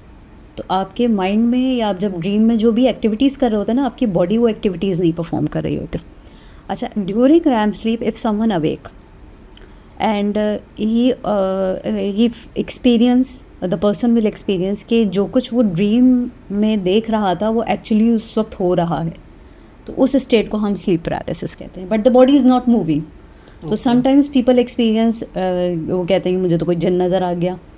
ठीक है, या मैं मुझे किसी की आवाज़ आ रही थी, या मैंने किसी को देखा मूव करते हुए रूम के अंदर, ठीक है, तो that this is the hallucinations only. तो वो जो कुछ आप अपने ड्रीम में एक्सपीरियंस कर रहे होते हैं, तो यू आर अवेक, ठीक है, आप अपनी रैम स्लीप में अवेक हो गए, so you have a visuals, you have a sounds. तो ये हेलुसिनेशंस जो हैं वो आपको समटाइम्स एक्सपीरियंस होती हैं स्लीप पैरालिसिस के दौरान। इट्स नॉट अ कह लो कि कोई कंडीशन वो नहीं है, बीमारी नहीं है, it's just a condition some people can experience depending on का स्ट्रेस लेवल कैसा है। अगर वो बहुत ज़्यादा स्ट्रेसफुल रहते हैं तो उनकी जो स्लीप पैरालिसिस के बाउट्स हैं वो इंक्रीज़ हो जाते हैं। इसी तरह आपकी डाइट किस तरह की है, आपके फिज़िकल एक्टिविटीज़ किस तरह की हैं लाइफ में, आपका स्लीप पैटर्न कैसा है, all these factors will affect. I want to talk about the sleep pattern. कम सोने के ऊपर तो सभी बोलते हैं कि नुकसान है। व्हाट अबाउट द बहुत ज़्यादा सोना? इफ़ कोई बंदा 14 घंटे 15 घंटे सो रहा है, लेज़ी हैं आप। मैं नहीं सो इसलिए आप रहा। ज़्यादा सो रहे हैं। Is it इसका a मतलब है कि आपकी disease or लाइफ में not? कुछ और करने के लिए नहीं है, इसलिए आप सो रहे हैं। Is it pathology or not? Not the pathology, again sometimes stress related भी होता है, क्योंकि कॉर्टिसोल लेवल्स बढ़ जाते हैं, तो कॉर्टिसोल लेवल्स आपके स्लीप रिदम्स को डिस्टर्ब करते हैं। तो सम पीपल, अगर कॉर्टिसोल बढ़ा हुआ होगा, आपका स्ट्रेस लेवल बहुत ज़्यादा बढ़ा हुआ है, कुछ लोग कॉर्टिसोल, एक्सेसिव कॉर्टिसोल की वजह से कम स्लीप करते हैं, और कुछ लोग एक्सेसिव स्लीप करते हैं। तो it all related to stress factor and your response towards the stress. What you think about के anxiety, आई stress? थिंक इससे ज़्यादा मैं इसमें ये ऐड करूँगी, बीच में मैंने कर दिया कि इससे ज़्यादा मैं इसमें ये ऐड करूँगी कि अगर आपकी लाइफ डिसिप्लिन नहीं है ना, आपके पास सेट गोल्स नहीं है आपके Daily basis पे। डेली बेसिस पे, तो ऑब्वियसली फिर आपके कॉर्टिसोल लेवल तो हर वक्त बढ़े ही रहेंगे ना। तो आपके गोल्स और आपकी सेट वैल्यूज़ होना बहुत ज़्यादा ज़रूरी है। आपकी लाइफ में डिसिप्लिन होना बहुत ज़रूरी है। अगर डिसिप्लिन नहीं है कि आपने इस टाइम पर उठना है, इस टाइम पर आपने ये करना है, इस वक्त आपने घर से बाहर जाना है, इस टाइम पर आपने घर आके ये करना है, तो ये सब चीज़ें, ये डिसिप्लिन जब आपके एक टाइम टेबल आप नहीं फॉलो करेंगे ना, तो वो आपको स्ट्रेस ही कॉज करेगा। तो always involve in certain discipline activities in your life, try to involve in such things जो कि आपको डिसिप्लिन रखें आपकी लाइफ के अंदर। आई एम टॉकिंग अबाउट के एंजाइटी या स्ट्रेस, इतनी भी चीज़ों में हमारी बात हुई है, ये फिज़िकल हेल्थ पे हमें करती है असर या नहीं? ऑब्वियसली इम्फेक्ट करेंगी, क्योंकि सब कुछ केमिकल और हार्मोन्स हैं आपकी बॉडी में, आपकी बॉडी रिस्पॉन्ड ही नहीं को कर रही है। तो जब स्ट्रेस होता है तो that stress lead to high levels of cortisol, ठीक है। अब ये स्ट्रेस पॉजिटिव अगर होगा तो ये fight and flight response use करेगा, अगर ये स्ट्रेस नेगेटिव होगा, फाइट एंड फ्लाइट रिस्पॉन्स में आप ऑब्वियसली प्रिपेयर करते हैं अपने आप को कि आपने जो भी आपका गोल है उसको आपने अचीव करना है, अपने आउटकम लेना है। लेकिन अगर आउटकम नहीं आ रहा तो ये स्ट्रेस नेगेटिव हो जाएगा, and that would lead to different imbalances, hormonal imbalances in your body. तो जब हार्मोनल इम्बैलेंसेस होंगे बॉडी में, तो वो तो आपकी फिजिकल हेल्थ को इफेक्ट करेंगे भी। एक जनरल सा क्वेश्चन था, बहुत सारी जगहों पे देखा है कि 100% अपना ब्रेन यूज़ नहीं कर रहे, कहते हैं लोग, क्या पॉसिबिलिटी है कि लोग 100% कोई अपना ब्रेन 100% ब्रेन यूज़ ना करना तो पॉसिबल है ही नहीं। मतलब 100% ब्रेन का मतलब है कि आपने ओवर सिंक्रोनाइज कर दिया ब्रेन को, ओवर एक्साइटेशन कर दिया। एंड यू नो कि there is a disorder of the over excitation of the brain, जिसको हम एपिलेप्सी कहते हैं। उस वक्त आपका ब्रेन न्यूरोलॉजिकली पूरा हाइपर एक्साइटेबल हुआ होता है, जिसमें आपके पेशेंट को फिट्स आ रहे होते हैं। तो 100% तो तुम कभी भी ना सोचो कि तुम अपने ब्रेन को एक्टिवेट कर लोगे। There is always a certain parts of the brain which produce less activity and some part of the brain producing a higher activity. आप, मेरा ख्याल है कि आप बात कर रहे हैं IQ लेवल या इंटेलिजेंस की, ठीक है। तो इंटेलिजेंस और IQ लेवल आपका एक्सपोजर से होता है, और आपके एक्सपीरियंसेस से होता है, और आपकी लर्निंग से होता है। जितना आप लर्न करेंगे लाइफ में, न्यू एक्सपीरियंसेस गेन करेंगे, एक्सपोजर करेंगे, वो चीज़ें जो आपने कभी नहीं की, यानी आप एडवेंचरस हों। जब तक आप एडवेंचरस नहीं होंगे ना, और आप ये नहीं सोचेंगे कि ये मुझे करना है, ठीक है, ये मैंने नहीं किया लेकिन ये मैंने करना है, तो उस वक्त तक कि आपका जो IQ और इंटेलिजेंस लेवल है, जिसको आप कह रहे हो कि 100% यूटिलाइजेशन है ब्रेन की, यानी आपका थॉट प्रोसेस ऐसा है कि आपने अचीवर हैं आप, ठीक है, आप गो गेटर हैं, आपने अपने लिए गोल सेट किए हुए हर वक्त, तो then you can become more intelligent. But अगर आप ऑर्गेनिक लेवल पे बात कर रहे हो कि मैं अपना 100% ब्रेन यूज़ करूँ, तो भाई तुम अपने आप को बीमार कर दोगे उस तरह। इन द लास्ट मेरे पास कुछ क्वेश्चंस भी हैं, मुझे वो भी डिस्कस करने हैं। राइट। फ्रेशर्स के लिए हमने जो स्टार्ट में पार्ट लिया था स्टूडेंट्स का, तो फ्रेशर स्टूडेंट्स के लिए आपका क्या मैसेज है? If they want to up neurophysiology, ठीक है, तो सबसे पहले तो आपको बेसिक नॉलेज ज़रूर होनी चाहिए ब्रेन की, फिजियोलॉजी और उसकी एनाटमी की। देन जो उसको असिस्ट करेंगी, अगर आप लर्निंग करना चाहते हैं और आप इसी फील्ड में अपने करियर डिफ़ाइन करना चाहते हो, तो एक तो अवेयरनेस बहुत ज़रूरी है। दूसरा, आपको थोड़ा सा जो है वो इन्वॉल्व करना पड़ेगा इससे रिलेटेड जो कह लो कि सब्जेक्ट्स हैं उनको भी। यानी बेसिक नॉलेज तो आपने ले ही ली न्यूरो साइंस की, उसके बाद आपको थोड़ा सा ह्यूमन बिहेवियर और साइकोलॉजी के उसको थोड़ा सा स्टडी करना होगा, साथ बायोकेमिस्ट्री को इन्वॉल्व कर, ठीक है। तो ये कॉम्बिनेशंस अगर आपके होंगे और आप बिलीव करते हैं कॉन्सेप्चुअल लर्निंग पे, इट इज़ वेरी इंपॉर्टेंट, ठीक है। क्योंकि हमारे यहाँ थोड़ा सा एजुकेशन सिस्टम हमेशा से जो फोर्स करता है ना स्टूडेंट को, वो मेमोराइजेशन पे करता है, ये रट्टा मार लो रट्टा मार लो। तो रट्टाफिकेशन, हाँ बिल्कुल, यूनिवर्सिटी नहीं, आई थिंक कि हमेशा से जो इवन स्कूल लेवल पे भी आपको जो कॉन्सेप्चुअल लर्निंग है ना, उसको रीइंफोर्स करने की बहुत ज़्यादा ज़रूरत है। तो आप कोई भी सब्जेक्ट पढ़ते हैं, अगर आपकी कॉन्सेप्चुअल लर्निंग अच्छी है उसमें, तो फिर आप स्किल ज़्यादा इम्प्रूव कर सकते हैं अपने। तो neuro sciences just give you an opportunity, क्योंकि ये है ही कॉन्सेप्चुअल सब्जेक्ट, ठीक है। अगर आपके कॉन्सेप्ट अच्छे होंगे, आपके कि अगर आप बहुत ज़्यादा फोकस हैं लर्निंग पे, तो you will get more in life. And what you suggest कि ब्रेन हेल्दी रखने के लिए, अपनी मेंटल हेल्थ को हेल्दी रखने के लिए क्या रूटीन रखना चाहिए स्टूडेंट्स को या एक जनरल किसी इन जनरल पॉपुलेशन अगर हम बात करें तो अपार्ट फ्रॉम योर वर्क, ठीक है, एक तो वर्क आपका, अच्छा ज़रूरी नहीं है कि आपको वर्क हमेशा जो है वो खुशी दे रहा है, यानी जो आप काम करते हैं बाज़ दफ़ा आप मजबूरी में भी काम करो, पैसे के लिए भी करो, हाँ एग्जैक्टली, ठीक है। तो उसके साथ आपका पैशन क्या है, अगर आपको वो टाइम मिलता है तो आप वो फॉलो कर लें, अपने पैशन को फॉलो कर लें। यानी कोशिश करें कि कहीं ना कहीं आप कुछ ऐसा कर रहे हो कि वो आपकी जो आपको कहीं पे लाइफ में ऐसा फील हो रहा हो कि यहाँ मैं लेस अचीव कर रहा हूँ, यहाँ मैं सेटिस्फाई नहीं फील कर रहा, तो साथ में आपकी कोई ऐसी एक्टिविटी ज़रूर होनी चाहिए, चाहे वो आप वीकेंड्स पे कर रहे हैं या अपने डे ऑफ्स पे कर रहे हैं, साल में आपकी कोई छुट्टियाँ होती हैं ना, आप उन पे कर रहे हैं, क्या आपने उस चीज़ को जो है वो ऑप्ट रखा हुआ है, अपनी इन्वॉल्व रखा हुआ है अपनी लाइफ में, जो आपका पैशन था, ठीक है। या आपके दोस्त हैं जो कि आपको एक अच्छा सर्कल है आपका, ठीक है, आप गेट टुगेदर्स करते हैं, आपके मतलब सोशल जो कनेक्शंस हैं वो बहुत इंपॉर्टेंट होते हैं to reduce the stress and the anxiety. कुछ क्वेश्चंस हैं हमने पोस्ट अपलोड की थी उससे रिलेटेड, तो वो क्वेश्चंस पूछना चाहूँगा। Doctor Alina, having negative thoughts regarding a particular situation is also come under anxiety. How to deal with anxiety when no one is around to vent out, or you can't even go to therapy, and what the way out then? अच्छा, vent out करना क्यों ज़रूरी है? I don't think so कि vent out in every situation, to vent out every situation to someone, because जब आप went out करते हैं ना, तो आप उस थॉट को, जो नेगेटिव थॉट की आप बात कर रहे हैं ना, उसको आप रीइंफोर्स कर रहे हैं कि हाँ ये हो ही रहा है ऐसा। बट उन्होंने सिचुएशन रख दी कि इफ़ कोई है नहीं आपके पास वेंट आउट करने के लिए, अच्छा, तो आपके पास अब कोई नहीं है, हाउ? तो फिर gratitude is the only thing, ठीक है। अगर आप ग्रैटिट्यूड नहीं फील करते ना अपनी लाइफ के अंदर, हो सकता है कि एक चीज़ आपके साथ गलत हो रही है, लेकिन 100 चीज़ें आपके साथ ऐसी हैं जो नेचुरली बहुत अच्छी हो रही हैं, but you are not focused on it, आपका फोकस बड़ा नैरो हुआ हुआ है सिर्फ उस एक पार्ट पे आपकी लाइफ के जो कि गलत हो रहा था। तो आप अपने फोकस को ब्रॉडर करें, ग्रैटिट्यूड फील करें। बहुत सारी चीज़ें आपकी लाइफ में ऐसी हैं जो आपको पता ही नहीं है कि आपकी कितनी बड़ी ब्लेसिंग्स हैं जो आपको अल्लाह ताला ने दी हैं।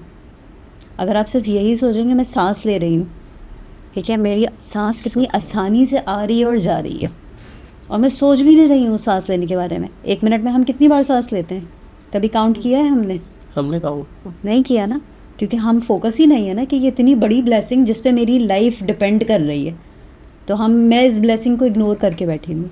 तो अगर मैं सिर्फ इन ब्लेसिंग्स को सोचना शुरू कर दूँ, तो हो सकता है कि मैं जिस सिचुएशन में जहाँ पे मैं हर्ट फील कर रही हूँ, मैं चाह रही हूँ कि काश कोई होता मेरे साथ और मैं उसको ये सुना सकती, तो हो सकता है कि मुझे ज़रूरत ही ना हो ज़िंदगी में किसी को भी कुछ भी सुनाने की। तो हम बहुत ज़्यादा एसोसिएट कर लेते हैं अपने आप को किसी एक नेगेटिव चीज़ से अपनी लाइफ के अंदर, तो इसलिए हम हर्ट भी ज़्यादा फील करते हैं। तो try to see other people. जैसे एक आई थिंक कहते भी हैं, रिलीजियस पॉइंट ऑफ व्यू से भी ये बहुत बड़ा हमारा तो बिलीव भी है ना ये, कि जब आप दुनिया में देखें तो आप अपने से कमतर लोगों को देखें, एग्जैक्टली। और जब आप दीन के लेवल पे देखें तो आप अपने से ऊपर के लोगों को देखें। ठीक है, तो आपको जब आप दुनिया में देखेंगे ना, हम हर्ट इसलिए फील कर रहे हैं ना कि हमें लग रहा है कि हमारे ही साथ ही ज्यादती हो रही है। तो आप दुनिया में देखेंगे तो आपको पता लगेगा कि लोगों के साथ तो बहुत कुछ ऐसा हो रहा है कि जो आप तो हॉस्पिटल बहुत विजिट करें तो बहुत बेहतर हैं, बहुत अच्छी ज़िंदगी गुजार रहा है। तो you don't need to vent out. अच्छा डॉक्टर हमजा, मतलब आपको फिर फील करने की भी ज़रूरत नहीं है कि हाँ, मुझे वेंट exactly. आउट करना है किसी से।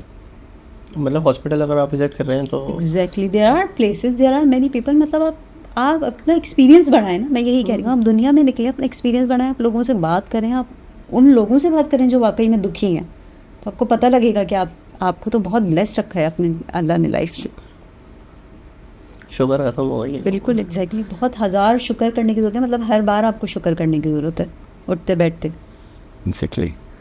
डॉक्टर हमजा का क्वेश्चन है, what do you do and how do you know calm your nerves when you have certain triggers, the impact on your daily life? Okay, like आप एक ऐसी इन्वायरमेंट या सिचुएशन में जैसे जो आपको ट्रिगर कर जो रहा है आपको किसी- ट्रिगर कर रहे हैं, इमोशनली ट्रिगर कर रहे हैं आपको, पहले तो अपने आप को उस ट्रिगर से या उस स्टिमुलस से दूर कर लें। उनका सवाल है how do you do, how I do, how do you do and how you Pause. काम your self? How do I काम माई सेल्फ? अगर मैं रिएक्शन की बात करूँ तो मैं अपने आप को काम रिएक्ट करके कर देती हूँ।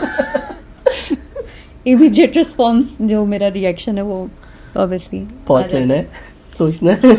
फिर बाद में मैं सोचती हूँ कि इसको हम इस तरह भी सोच सकते थे और इस तरह भी डील कर सकते थे। तो मेरे पास जो रिएक्शन जो सबमिट करने वाले लोग हैं वो है ना एक्चुअली ओके मेरे बच्चे बेचारे। बेचारे।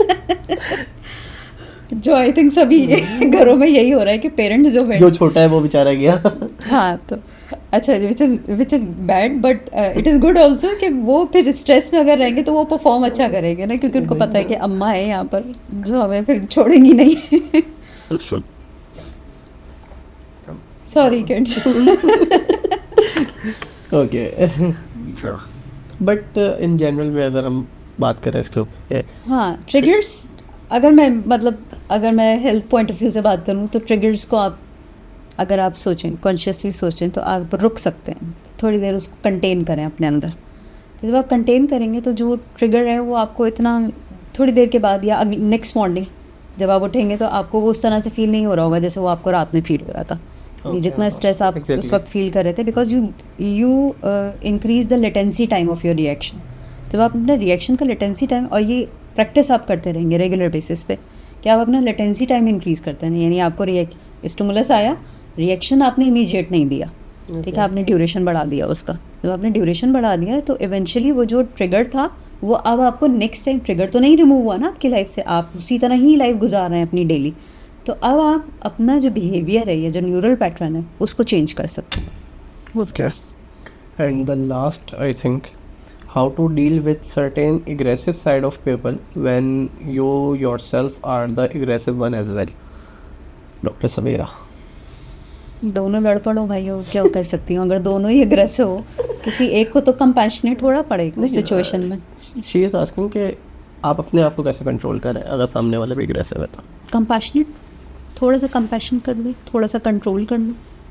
मतलब अब अगर दोनों ही एग्रेसिव, इक्वली एग्रेसिव तो कोई नहीं हो सकता एक सिचुएशन में, इक्वली एग्रेसिव कोई नहीं हो सकता। अगर आप चाहते हैं कि वो सिचुएशन क्रिएट ना हो या वर्स ना हो, अगर आप वर्स करना चाहते हैं, खुद करना चाहते हैं तो वो तो एक अलग मतलब बात आप है। चाहते हैं कि ये बस सब सर तोड़ दूँ और बस ख़त्म ही कर दूँ मैं इसको, तो ठीक है, दोनों इक्वली एग्रेसिव हो जाओ।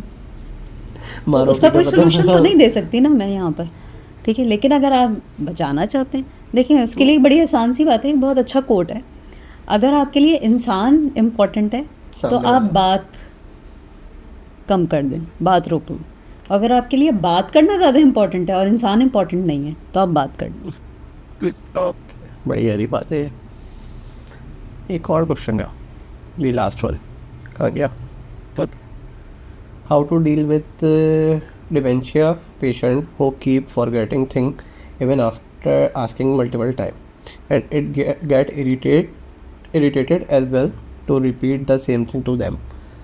If I am a person और मेरे सामने डिमेंशिया पर्सन है और मुझसे बार बार एक ही चीज़ पूछे जा रहा है और भूले जा रहा है, अब मैं इरिटेट हो रहा हूँ, तो इस इरिटेशन को कैसे, मतलब लाइक इसको अगर बहुत जनरल वे में बोलूँ तो होता है ना कि पेरेंट्स की एग्रेज हो जाए और हाँ ऑब्वियसली, तो फिर उसके लिए अंडरस्टैंडिंग होना थोड़ा ज़रूरी है। और how to control yourself, बिल्कुल आपको अपने आप पे कंट्रोल होना है, क्योंकि अगर आप रिएक्ट करेंगे पेरेंट्स के साथ में उस, क्योंकि अब तो वो बिल्कुल उस स्टेट में है ना, अगर डिमेंशिया और अगर वो वर्स हो रही है कंडीशन तो वो अल्जाइमर की तरफ चली जाती है ये कंडीशन, जो प्रोग्रेसिव न्यूरोलॉजिकल डिसऑर्डर है। तो अब आपको खुद अवेयर होना बहुत ज़्यादा ज़रूरी है कि now they are helpless and they need your help, they need your assistance, they need you. तो अगर आप इतने कंपैशनेट, आपको मतलब आपको खुद कॉन्शियसली इसको प्रैक्टिस करना पड़ेगा डेली बेसिस पे उनके साथ। अगर आप नहीं होंगे तो फिर तो कोई फ़ायदा नहीं है, फिर एक मतलब जो कुछ उन्होंने आपके ऊपर अपनी लाइफ सेक्रीफाइस की है और आपके लिए किया, अब ये तो रिवॉर्डिंग टाइम है ना, अब आप गेन कर सकते हैं वहाँ पर। तो ये थोड़ा सा आपको खुद सोचने की ज़रूरत है कि केयर टेकर का मतलब ही यही होता है ना कि अब आपने केयर करनी है उनकी, अब आपने उनको प्रोवाइड करना है। पहले उन्होंने आपको आपकी लाइफ में सारी टाइम प्रोवाइड किया, अपनी सारी ज़िंदगी, now you are at that position और लेवल कि अब आपको उनको प्रोवाइड करना है। तो this is the only thing which you can give, कि आप उनको अपनी प्रेजेंस और अपनी लव और अपने एम्पैथी से जो है वो डील करें। ये बात सोची जाए तो फिर तो एग्रेशन और इरिटेशन तो बनती ही नहीं है टुवर्ड्स पेरेंट्स, तो नहीं बनती ऑब्वियसली। हाँ अब वो एक सर्टेन मोमेंट तो हो सकता है ऑब्वियसली कि जब आप इरिटेट हो गए, but you regret right after that, you regret, तो why not you control it initial. तो अगर आप उस रिग्रेट से बचना चाहते हैं, क्योंकि अब उनको तो नहीं पता ना, अब जो भी आप रिएक्ट करेंगे, देखिए पेरेंट्स के लिए सबसे इम्पोर्टेंट ये है कि अब आप उनको फॉरगिविंग, जो एज अ मतलब मैं कहूँ कि अगर बच्चों को मैं एडवाइस करूँ इस स्टेज पे, जब आपके पेरेंट्स जो है वो इस तरह के किसी कंडीशन में इन्वॉल्व हो चुके हैं, मतलब उनको इस तरह की कोई कंडीशन है, न्यूरोलॉजिकल कंडीशन है, तो बच्चों को जो है वो फॉरगिविंग होना ज़रूरी है, because they have done their best already, they have done their best, उससे ज़्यादा वो नहीं कर सकते थे, दैट्स देयर कैपेसिटी। तो अब जब वो आप फॉरगिविंग होंगे, चाहे उन्होंने कुछ भी किया, कुछ भी हुआ उनकी लाइफ में, अब उनकी करने से आपकी लाइफ में कोई कमी है या नहीं है, whatever it is, this is now it's, ठीक है। तो accept it, be forgiving and be empathetic. The last question from my side, doctors का खत्म हो गया। Have you enjoyed this segment? Obviously I really enjoyed it a lot, क्योंकि first कि ये तो मेरा पहला एक्सपीरियंस है फॉर रिकॉर्डिंग सच पॉडकास्ट। दूसरा जो कि मैं ये अपनी जो क्लासरूम लेक्चर्स हैं उसमें ये चीज़ मैं रेगुलर बेसिस पे स्टूडेंट्स के साथ इस तरह की टॉक करती रहती हूँ, तो आई फेल्ट कि ये प्लेटफॉर्म जो है वो मेरे लिए काफ़ी हेल्पफुल हुआ कि मैं थोड़ा इसको ब्रॉडर प्लेटफॉर्म पे जो है वो एक्सप्लेन कर सकूँ इन सब चीज़ों को। अब मेरे माइंड में 2 सवाल और आ गए।